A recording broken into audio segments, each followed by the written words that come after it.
la justice doit redorer le blason. C'est ça.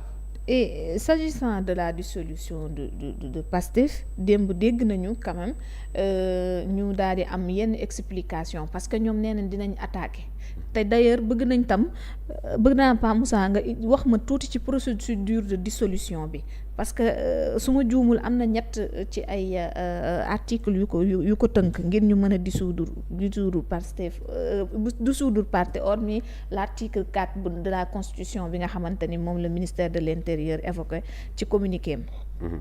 waaw bon effectivement il y a des mécanismes de dissolution des partis politiques mais nañu xool rek mécanisme yi nga xamante ne moom la le ministère de l'intérieur joxe comme explication alors il cite un décret qu'on ne voit toujours pas et opposabilité décret loi ainsi de suite mi ngi jëm ci publication au journal officiel.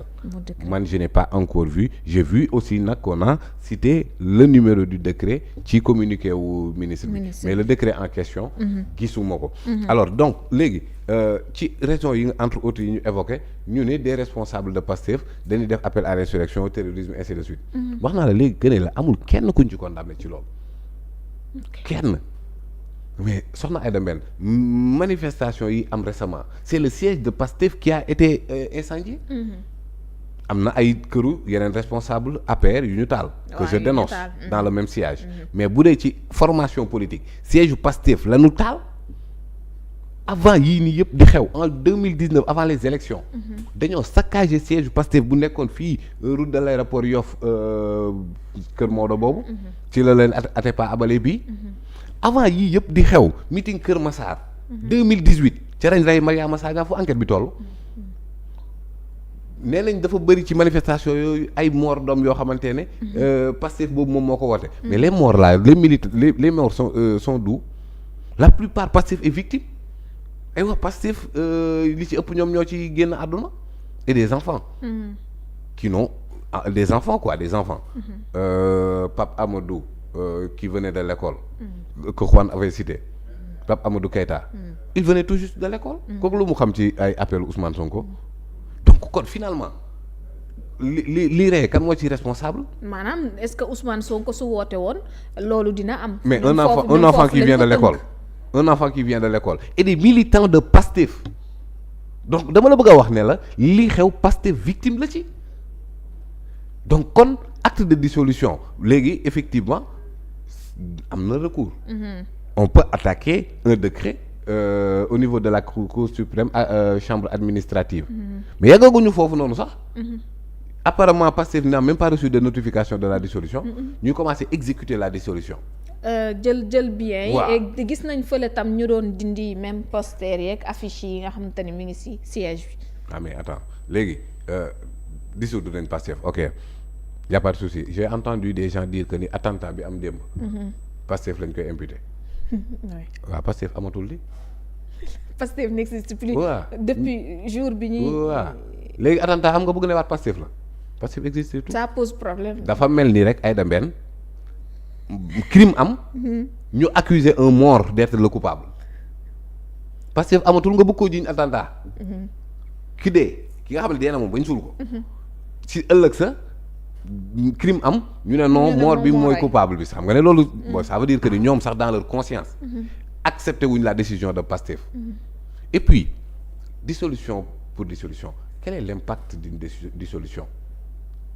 xam nga dama koy faral di wax Ousmane Sonko dafa am lu mu réussir d'ancrer dans la mémoire collective benn démarche benn idéologie benn style de vie Pastef philosophie la philosophie anti-système Pastef comportement la loolu kenn mënu koo tas kenn mënu koo dissoudre c'est fini dugg na ci boppu sénégalais yi ba pare te ñu bëri surtout par rapport ak bi ñu tegee mandat de dépôt Ousmane Sonko dissoudre Pastef gaa yëpp doon xaar réew mi rajaxoo gaa yi ne tekk parce que man dama yàgg a xam ni Ousmane Sonko ak surtout la jeunesse dafa am benn particularité nekkul rek militantisme mais parfois day mel ni disciple ndigal.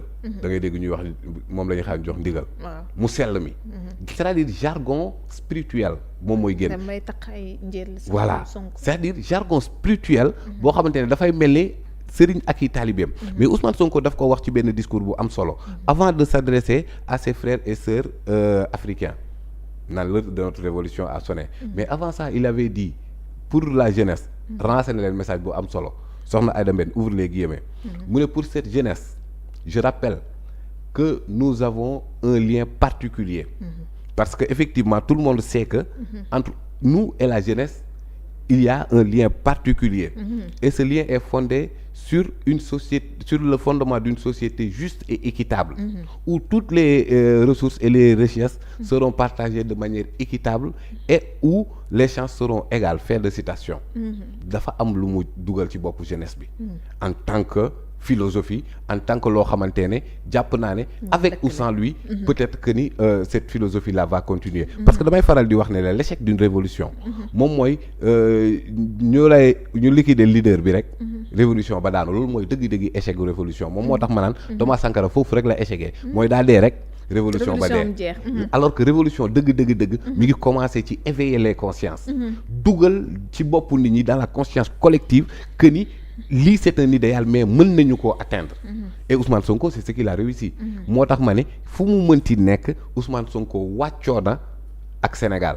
jeunesse bi nga xamante ne tàggat na leen it wàccoo nañ ak Sénégal parce que tamit xam nañ la valeur de la résistance.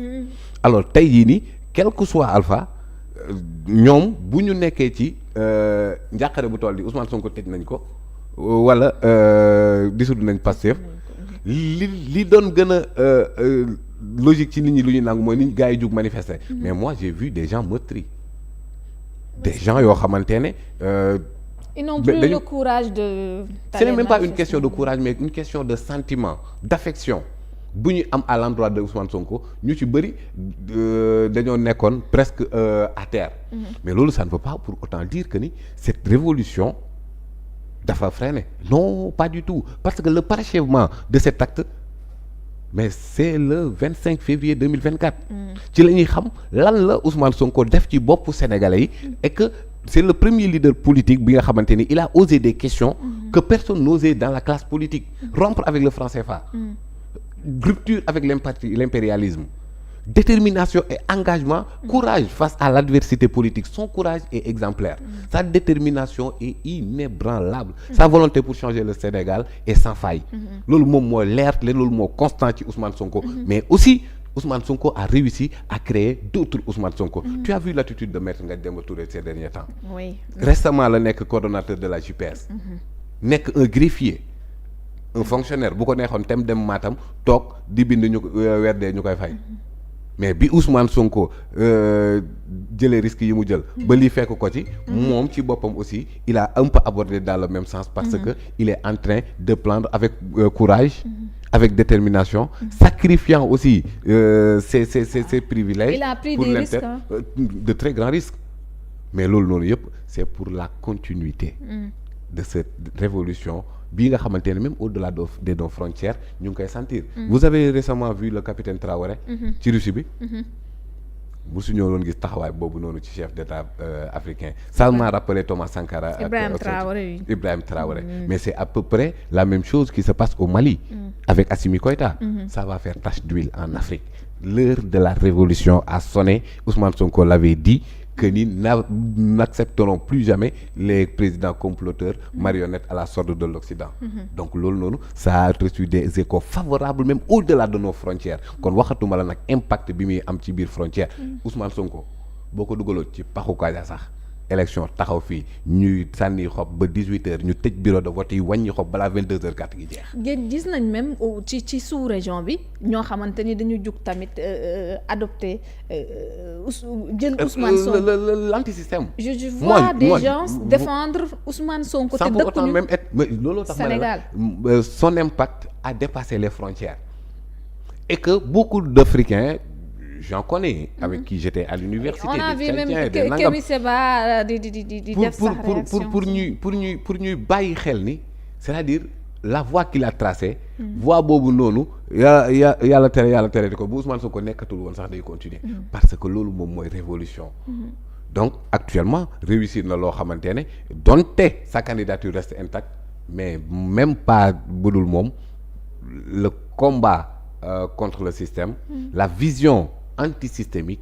va continuer, personne ne peut. Mais et l'avenir de Pastef sans Ousmane Sonko qui est actuellement en prison mais gis nañu ne dañ ne woon Sonko mooy suñu plan A mooy suñu plan Z. Est-ce que tey tamit le fait que mi ngi ci prison. mais est-ce que ñoom dañ la wax le contraire.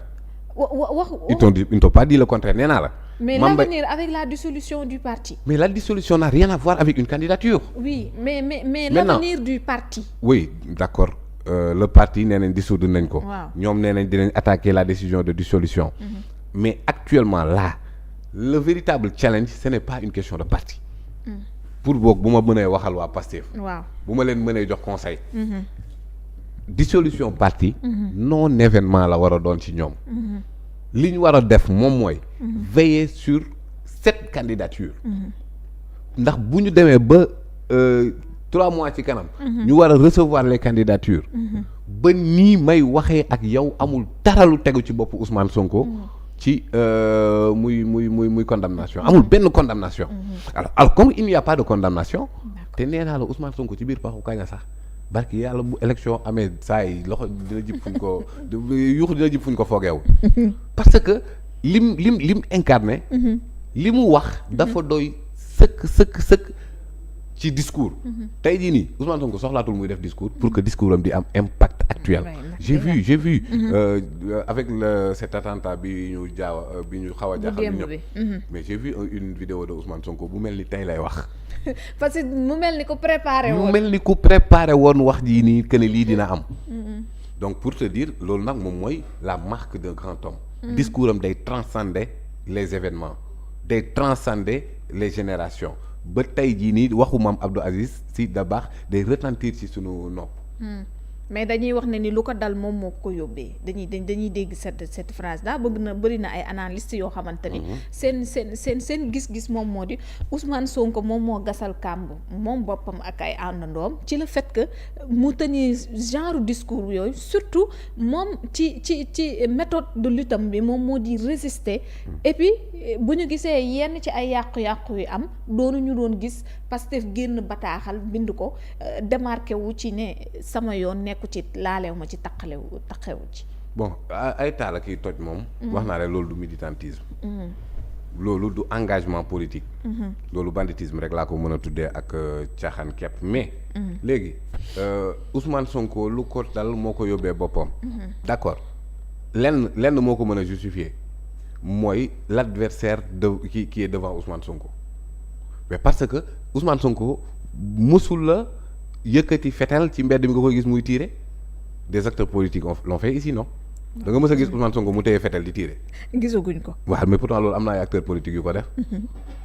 dañoo dem élection pour y raison le vice-président du conseil constitutionnel ñu rey ko. gisoo ko. te pourtant loolu am na ci réew mi. discours bu ne am na fi. seulement la différence mooy ki jàkkaarloo woon ak ñooñu ak Ousmane Sonko ki mu jàkkaarlool bokkul donc problème bi kon kii gère la. parce que président Wade est-ce que xam nga ne condamné woon nañ ko fii définitivement. par Abdou Diouf. mais li ko boole ci élection 1993. amnistie la am amnistie yàgg nañ fi tëj ay opposants de Mamadou Dia xam nga lan lañ ko doon jiiñ. coup d'état.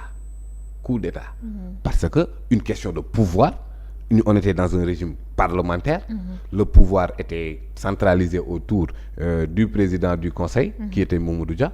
Senghor bëgg a reprendre le pouvoir bëgg a changer régime comme que Mamadou Dia moo yoroon gouvernement bi par le ministre de l'Intérieur ñu barricader l'Assemblée nationale. Senghor moo maîtriser woon le parti. Les députés étaient de son côté. députés yu mënuñoo dugg biir Assemblée nationale. députés yi ñu ngi mujj voté motion de censure bi daaneel Mamadou Dia. ñu ngi ko voté biir kër Lamine Koura Gueye. actuelle maison des avocats. foofu lañ voté motion de censure bi. Mamadou Dia ñu tuumaal ko lii ñu tuumaal Sonko. waaye atteinte à la sûreté de l'État. ay coup d'État ainsi de suite des choses gravissimes. ay crimes ñu daan ko yóbbu Kédougou. mais après lan mu génn. voilà donc kon bu gars yi taxaw naan lii lu bees la wala Ousmane Sonko moo fi andi nangam ak nangam loolu ay tappale la je te donne des faits de l'histoire politique du Sénégal des faits des éléments factuels. La dissolution des partis tamit. Cheikh Anta a vécu ça 2 fois à 2 reprises. Majmout Diop avait vécu ça. Donc kon rien de nouveau sous le soleil. Et pourtant ñii ma lay wax nii xam nga ne ce sont de grands hommes. Cheikh Anta du ko ndaw. Majmout Diop du ko ndaw. te pourtant seeni parti dissoudre nañ ko nangam ak nangam c'est étape politique la. Étape politique là. À un moment donné Khalifa Sall était dans des nuits très sombres. Actuellement ñu ngi ut prox ndolo bu ñu ko dugalee pour mu bokk. À un moment donné Karim Wade était dans des points d'interrogation. Actuellement ñu ngi ut nuñ ko boolee. Donc kon pourquoi à partir de février 2024 doo gisaat beneen Sénégal boo xamante ne voilà daaw saada door la blason président bu fi mënti ñëw it da ngay restaurer le Pastef. C'est un parti organisé avec de très hauts responsables de hauts fonctionnaires des inspecteurs des impôts et domaines ñoo ci ëpp loolu c'est la haute administration ñooñu mën nga ne ils ne sont pas responsables quand même ay kàngam yu bëri mais corps d'élite waaw ñoo ci bokk Pa Moussa pour ñu may keneen ku sell ki mu ñëw le grand journaliste ndax il faut ñu pousse xajal ko. waaw xam nga da ngaa tardé tey. kon ci man yaa jannaxee ci mais yoon yemul ci benn dinañ ko yeggali parce que waroon na gën a mën a gudd nii. waroon na gën a gudd mais c'est le sacré du journaliste du peuple Boy Diop.